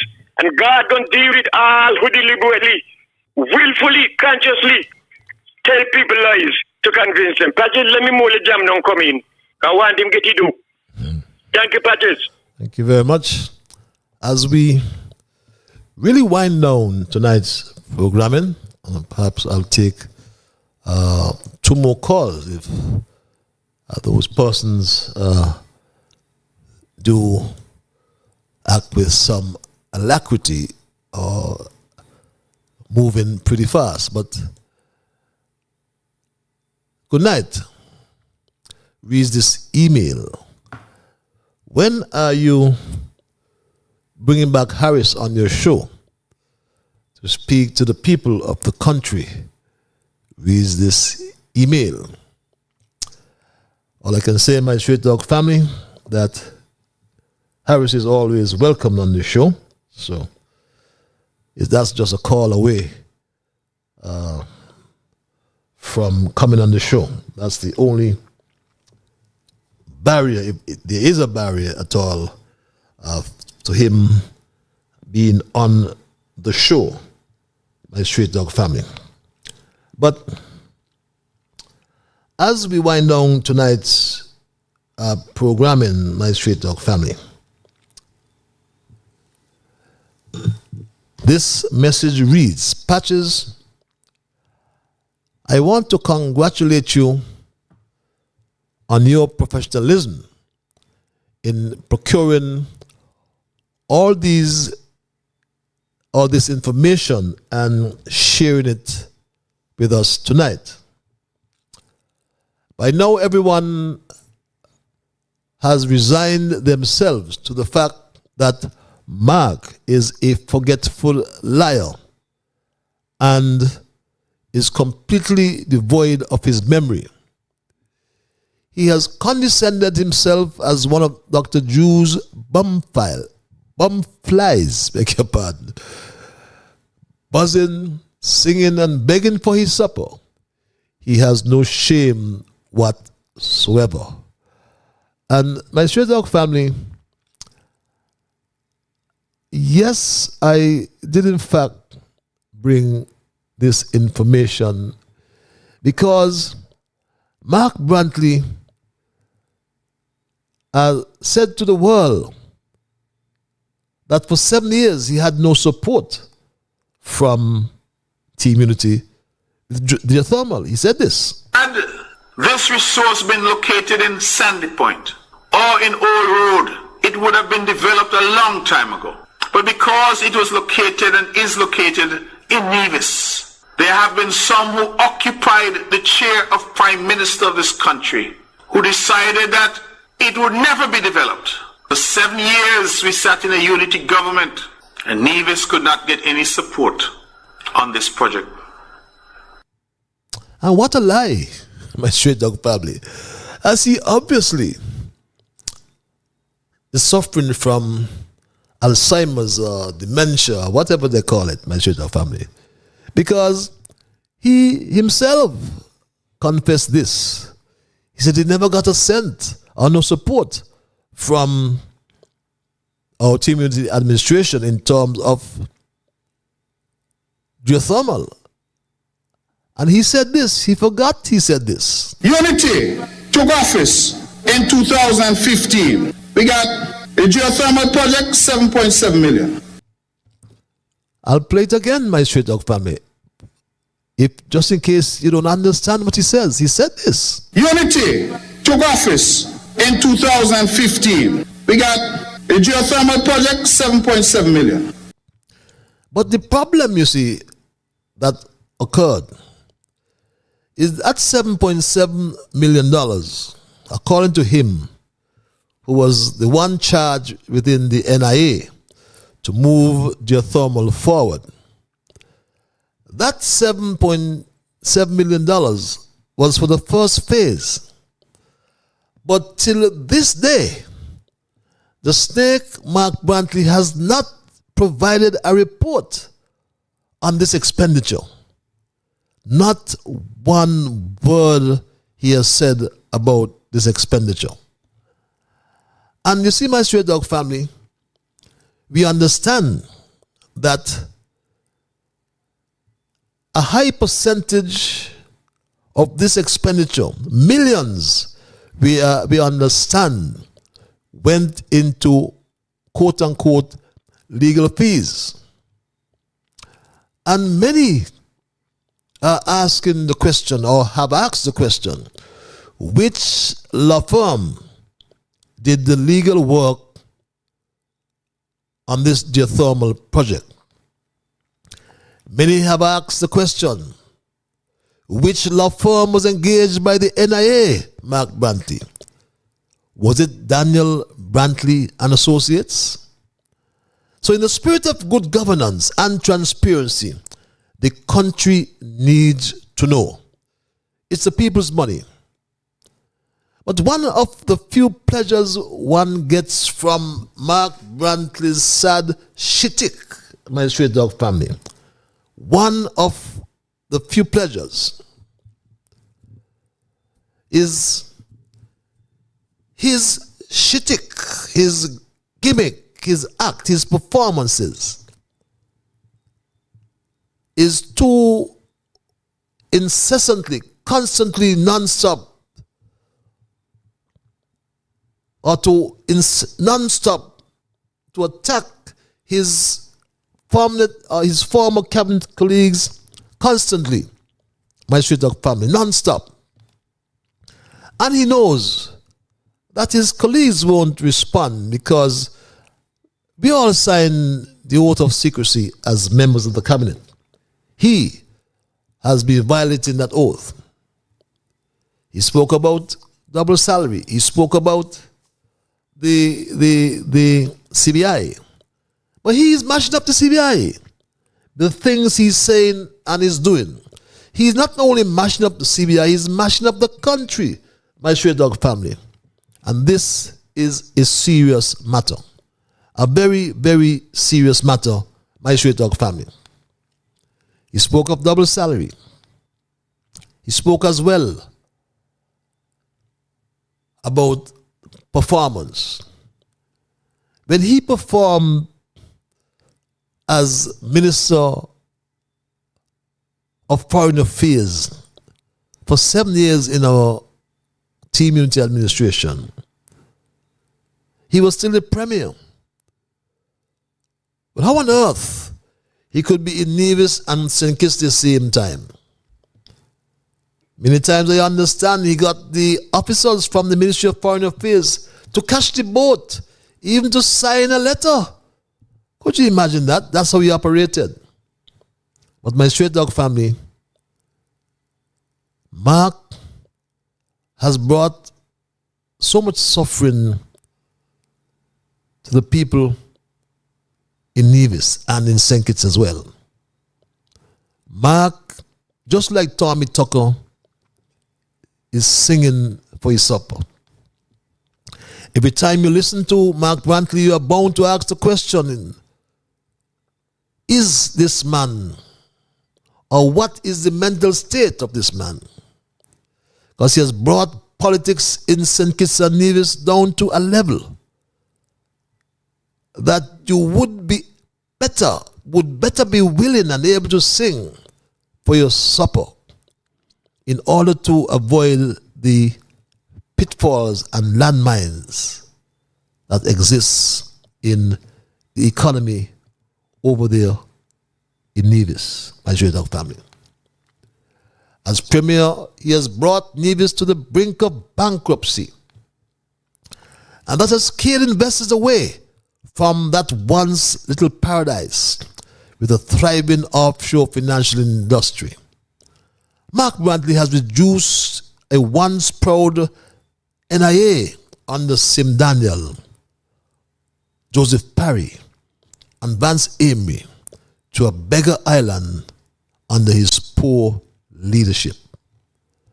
And the recommendation, my straight dog family, is that Mark should just go because he comes with too much trash. Mr. Brantley is quite capable of saying anything at any time. He exploited the weakness of divisions to the Labour Party and that hangover from the rough days of secession and tried to make Douglas into pariah. That did not help us. It did not help the people of Nevis. He was in a coalition with Timothy Harris, and now he's making advances to Drew and the Labour Party. The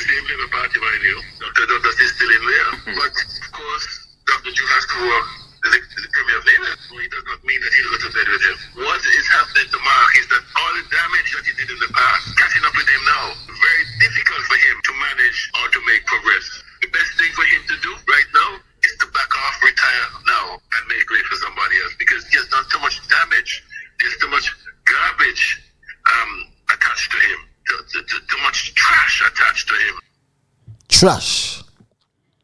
And I'm going to leave you with this Denzel Douglas comment about him. Nobody else in this parliament has sense. It bothers me because there is no need for that kind of arrogance.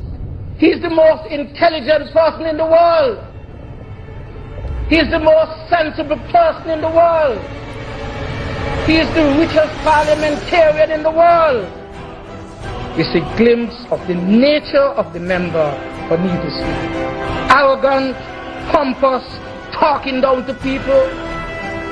And that's not a good attitude for a politician. You need to change your attitude. You need to stop talking ill of people.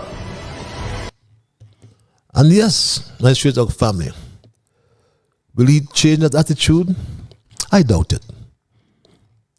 Too much trash, according to former Premier Joseph Parry. Too much baggage, my Straight Talk family. And I don't ever believe that that can change. That would never change, my Straight Talk family. So tonight, I have come to one conclusion. That there is only one description we can find for this snake of a man. One thing we can say without fear of contradiction is marked like Tommy Tucker sings for his supper. That's my story tonight, my Straight Dog family, and I am not going to change it. I will thank Almighty God nonetheless for guiding our conversation tonight. As always, I want to thank you, the many listeners from all over the world, those who sent emails, and those who called. And even if you just listen, my Straight Dog family, I want to assure you that you are the ones who make Straight Talk. And for that reason, I say a big, big thank you. I am Ian Patches Liebert, and God's spear, God's willing, we will connect on Monday for another edition of Straight Talk. Remember, we are heard every Monday and Thursday from 8 to 10 p.m. each Monday and Thursday. So until Monday, we move into another month, into December. Oh, Christmas is here. What sort of Christmas we will have? Everybody's guess, my Straight Dog family, especially with the government that we have. But have yourselves a wonderful weekend. Let's try our best to make it however good we can. Do your chores.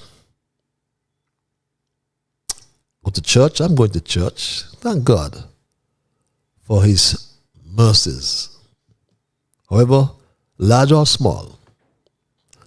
And remember, God does things in his own time and in his own way.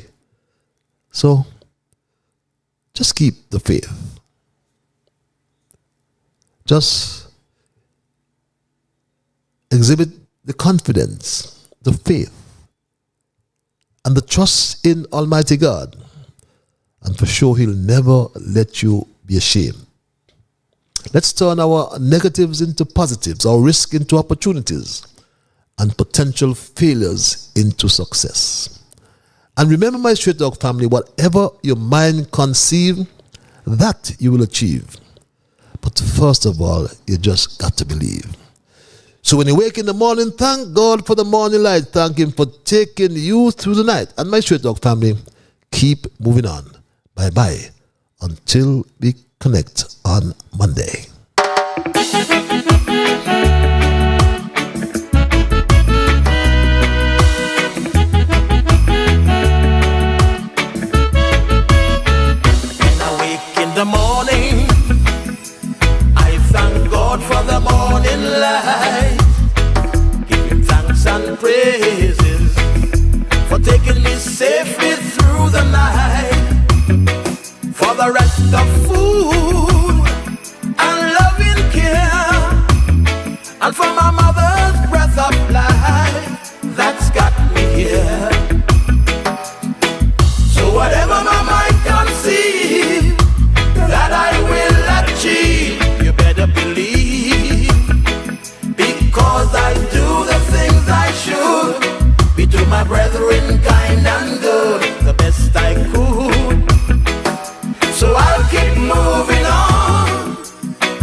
Down on my knees, to the Lord I kneel and pray, with my heart and soul, beg Him to take me through each day, my guardian to keep, and my guide, over every step I take, He will preside.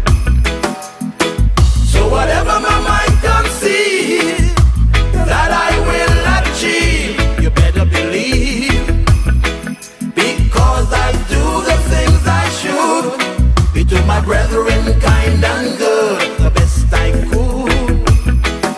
So I'll keep moving on, I won't stop now, I'll keep moving on, till I reach the top somehow.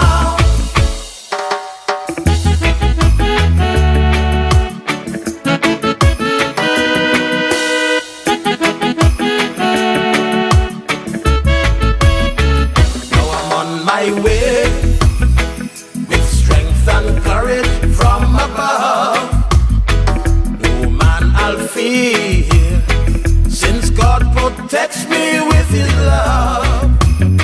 Strong, pure and true, and so sincere, 'cause my knees I'll always stay to the Lord in prayer. So whatever my mind conceive, that I will achieve, you better believe, because I do the things I should, be to my brethren kind and good, the best I could.